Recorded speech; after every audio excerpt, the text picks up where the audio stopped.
got the different kind of investor here with Bradley Tusk, who, thank you for joining us, sir. Sure, You've got such an interesting background now, obviously, as a political strategist and investor in a lot of these hot companies and, experience on the campaign trail with Bloomberg and the like. So I want to talk about a couple different things, but let's just start with everyone's favorite company, okay. Uber. Yeah. Familiar with it. So, an investor, an advisor, are Uber's troubles behind it? Yes and no. So, yes, in the sense that, Uber ultimately, I think in some ways became two companies kind of in conflict with itself, right? There's the baseline platform that connects drivers and riders, which just continues to do really well, continues to grow, continues to mature, and kind of, as we saw, almost runs itself in a weird way over the last sort of year or so. And then there's this giant company that's sort of the largest privately valued company in the world that had all kinds of workplace. Largest tech company. It's not the largest. That's fair enough. But all kinds of workplace issues and cultural issues and all of that, right? Which, to a certain extent, are not totally divorced from the platform, but are somewhat divorced from the platform. So the platform itself, I think, just continues to do really well. You see revenue and bookings keep going up, losses keep declining, and then there's a clear need for cultural change in the workplace. And I think you guys just broke the story while we were sitting here that Sally Yu, the general counsel, is leaving. And there's a need for change of leadership, and I think most people in the audience would probably agree from their own experience. The personality and skill set needed to take some crazy idea and turn it into a functioning business and then grow it is different than the personality needed to run a really, really big company. Mm-hmm. And, having been working with Travis and the team since early 2011, a lot of people there who really had the right mindset and the kind of audacity to run with this thing. That didn't mean they were sort of the right group of people to run the company at this point in time. So, it's not fixed, but I think at least now, as a shareholder, I feel a little more comfortable that we're on the right track. Mm-hmm. And what about the regulatory risk? I mean, where are we? I mean, has the taxi industry been neutralized? Probably not a word you would use. And then also maybe if you look globally, because when I look globally, I see a heck of a lot of competition. Right. So ride sharing in the U.S. from a regulatory standpoint is a settled issue. When you look at all of Uber's problems in the last year, I take some pride in it. The one thing you don't see is anyone questioning sort of the legality or our right to have ride sharing. I think we've resolved that. But clearly, you've got competition and regulatory challenges around the world. So in Europe, less around competition, but I always find it ironic that all these same EU leaders that are always scoffing at Trump, and I'm certainly no fan of Trump either, but about how kind of backwards he is, are all trying to put the genie back in the bottle in their home countries too. France, Italy, all these places. No, we have to have taxes the way we've always had it. And that'll have to still play itself out over the next couple of years. And then around the rest of the world, my guess is, and this is just me guessing, nothing from the inside, that you'll see more partnerships for companies like Uber that you saw with Didi in China, Yandex in Russia. So whether it's Southeast Asia, the Middle East, and there are parts of the world where the combination of regulation and competition makes sense to really have a partnership, and parts of the world where you can go it alone. Mm-hmm. What about regulation when it comes to autonomous vehicles? We're starting to see some federal action. Give us the lay of the land. Yeah, so I think as Americans, we should feel good for once that Congress actually did something sensible. The House Energy Committee passed what's called the Self-Driving Act last week, 54-0. You never see that kind of bipartisan cooperation. Really helps get things on the path towards testing and ultimately deploying autonomous vehicles. So that's great. Still got to go to the Senate, but I think all things considered, people feel pretty good about it. But it's really just one step. So what makes this issue particularly complicated and interesting is there's the regulation of the vehicle, and then there are the rules of the road. Mm-hmm. One is federal, one is local. And yet we've got to somehow reconcile the two things into a framework, because you can't have different rules for autonomous in every single municipality, every town, every state, everything else. So from regulation of the vehicle itself, Congress took a nice step forward, although Elaine Chao today made a few comments that made me slightly nervous and sent me back in the other direction, because the politics of autonomous are different than the technology of autonomous, right? So if you are the Trump administration, jobs. Well, yeah, exactly. You got to assume Trump won the trucker vote 90-10, something like that, right? And still probably polls pretty well. So if you're purely looking at it from a political standpoint, you advise them to go way against autonomous trucking, right? Against, convoy and Uber Freight and anyone either doing the logistics of it or the actual technology of it. So there's the political, but then there's also just the reality of the regulatory. And so they're all, and this issue is also more complicated than there's the human piece, right? Socializing this sort of crazy concept of someone in the car lane next to you not actually driving, right? So there's lots of different pieces coming together, and it's going to be messy. But I do think that, for a wildly dysfunctional Congress that we have, the fact that they won't get anything done is a pretty pleasant surprise. When do you think we're going to be seeing more AVs on the road? I mean, we're seeing sort of testing in certain areas like Arizona and Boston and the like. Well, you'll see a lot more testing because the legislation approves, 100,000 more testing vehicles. So in and of itself, that's more, although still pretty small in the scheme of the amount of cars on the road. And look, we're not, it goes from sort of levels 1 to 5, and 5 being fully autonomous. The technology's not even there yet for level 5. But I would think in the next couple of years, you'll start to get towards much more semi-autonomous, at least, on highways. Cities might get more complicated simply because there's so many more human elements to it that it's harder for the car to pick up on all of that. And look, from a pure technological and regulatory standpoint, trucking would actually be a lot easier. From a political standpoint, it might be harder. In fact, the reason trucking was excluded from the Self-Driving Act was because the Teamsters knocked it out of there. And so it's back to sort of our normal world of entrenched interests, and we got to fight with them and beat them up and all the stuff it takes to kind of allow innovation to happen. But from a pure ease standpoint, you can envision highways having lanes that are just dedicated to self-driving trucks. That would be a hell of a lot easier to regulate and move it forward. But there is the political piece, and there's 8 million truckers in the U.S. and some of them vote.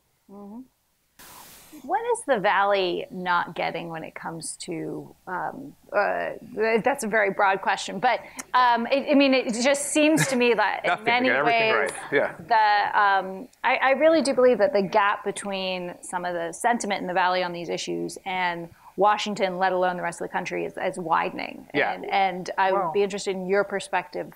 So yes and no. There's the sentiment in terms of our kind of the Valley elites out of touch with their customers and with America. And that's one argument, but that really just puts the Valley elite with the Manhattan elite and the Hollywood elite and the Wall Street elite and the DC Beltway elite. It's just lots of elites living in their bubbles, right, which are their reality.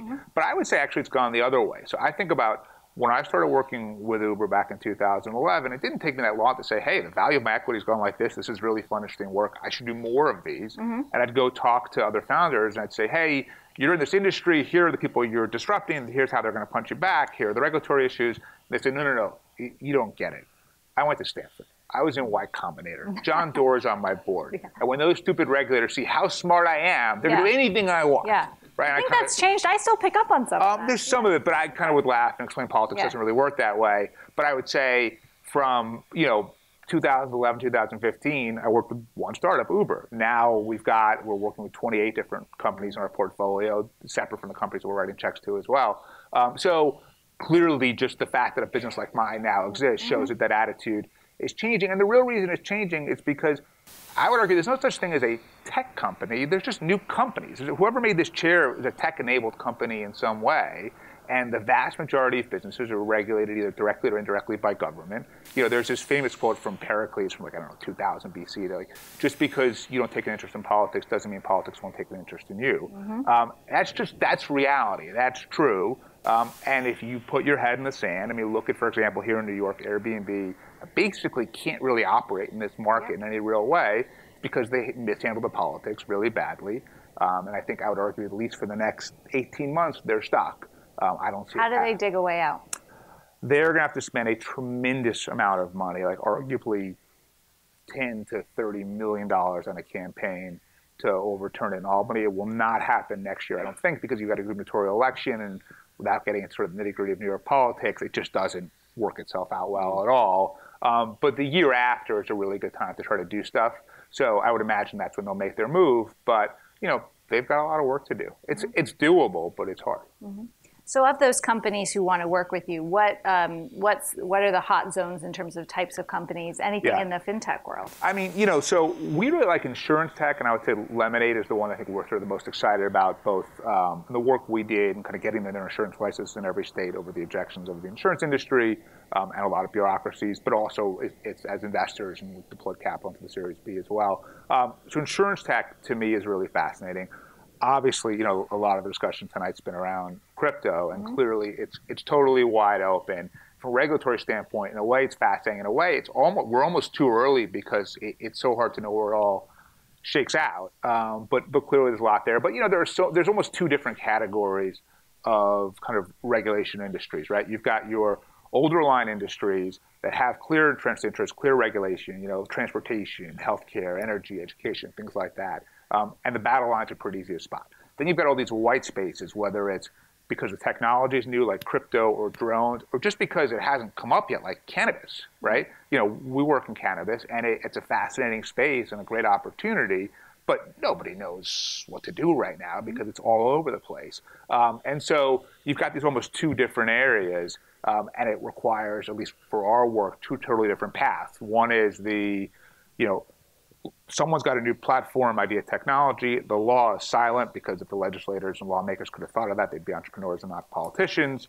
The regulators know what to do. The entrenched interest is unhappy. They're pressuring the regulator, to whose boss they give a lot of money, to shut down this new idea. And then we come in, we beat up the entrenched interest, and we either convince the regulator the law is okay as is, or we change the law, right? But that playbook, while not easy, we get it, right? But then you get into these other white spaces like crypto or drones or cannabis, and it's like, it's not that the law is silent. There are no laws, right? And it's not even clear sometimes who the entrenched interest that you're disrupting is. I mean, in cannabis, it's the cartels, right? So they're not lobbying. They might kill us, but they're not lobbying against us. Yeah. And how much we've talked a bit about the international landscape for is crypto it's not even clear what the jurisdiction is, if you will. Right? Well, but that's sort of the point. I mean, where I thought that Jamie Dimon maybe missed the point today is, look, he's right that any individual currency could totally fail. Any exchange could totally fail. Who knows, right? But where I think he's maybe missing this, maybe it's because he's so institutional and he's kind of older, is trust globally in big institutions, including his own, right? Two of the most venerable names in the United States finance are J.P. Morgan and Chase Manhattan Bank. And he now has both of them combined, right? But whether it's Wall Street, government, religion, universities, most Trump supporters would say the media, faith in all those institutions has plummeted, and people want an alternative. And that's true in the U.S., it's true all over the world. So the idea that this is just some sort of monetary version of Esperanto is crazy. I think it just shows a real misreading of where the world is today and where people are. And if you just sort of say, oh, that thing's a fad, it's going to go away, it's going to go away, not the fad. I'm right? in that camp. But... So, he might be right about Bitcoin. I don't know. I'm not a trader. But, but overall, and he might have his own strategic reasons for wanting to push this. But overall, if he really believes that, I think he's missing the point. Yep. Great. So I'm going to ask one more, and then we'll try and get in some questions for Bradley and go in many directions with him. But antitrust, I'm hearing more concern from investors in the big company. I'm getting more questions, whether it's Amazon, Facebook. What are you hearing? Yeah, well, look, so we're investors in FanDuel. We've been running campaigns all over the country to legalize daily fantasy sports, and we've passed them in 15 states, so I feel pretty good about that. But, the FTC denied the merger with DraftKings, which I think was a little surprising because you didn't expect that to come out of a Republican administration. On the flip side, we worked on the deal between Amazon and Whole Foods to put them together, and that actually was easier than we thought. So, look, I think it's like anything in the Trump administration, which is nobody knows, right? It's hard. This week he's best friends with Schumer and Pelosi. Last week he was pardoning Sheriff Joe. So, who the hell knows? So, whether there's any sort of clear thesis around the antitrust division that's driving it. If there is, I have no idea. So I think it's just a crapshoot at the moment on every single issue, and it's hard to predict. And what effect is that having on tech companies? Is it making them more cautious about pursuing these things? Is it? I think so. Well, look, I think FanDuel and DraftKings expected it to happen, but I'll also say that once it failed, I think we looked at it in the last 26 appeals had all failed, and it was like, okay, this thing's not going to happen at all.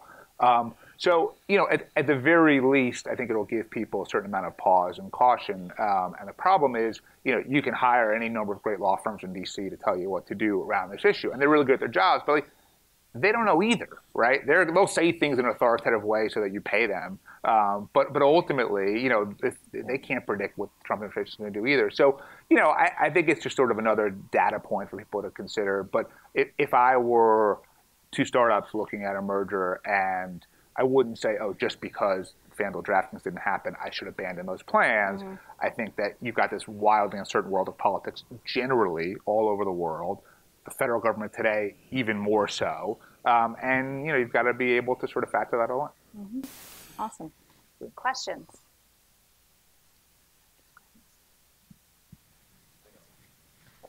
So going back to Uber, so what do you think is going to happen to Lyft and Via? Uber's going to have to absorb all of those guys, or is there going to be an opportunity? It's interesting, right? So talking about antitrust, there's been a lot of debate as to whether or not an Uber-Lyft merger or acquisition, something like that, could be approved. On one hand, from a narrow reading, you would say probably wouldn't be because it captures so much of the rideshare market. On the other hand, not unlike the crypto conversation we just had, is there a reason why Didi or any of the other players around the world couldn't ultimately enter the U.S. market just the same? You're just turning on an app. I mean, right now, if you go on your Uber app, even in a place that they're not in, you can enter an address, and then they'll say, sorry, Uber's not available in this place, right, North Korea right now, or whatever it is. But you can still probably put it in Pyongyang, a city, right, or a location. So depends on how you define it, right? If it's purely the current U.S. players, I think that's a tough deal to put together, although I think both companies, they wouldn't admit this, but I think they'd both like it from the standpoint that the war of attrition on driver subsidy would go away if you didn't have that, right? Just like FanDuel and DraftKings wanted, and the war of spending on all these ESPN commercials constantly. So it depends on how the regulators look at it, but I don't think it's unfair to say that the U.S. market and the global market in some ways from a competition standpoint are indistinguishable, and therefore they should be allowed to do it. So I don't know. With that said, I don't have any sense that they're really going to pursue that anytime soon. Great. Maybe one more question.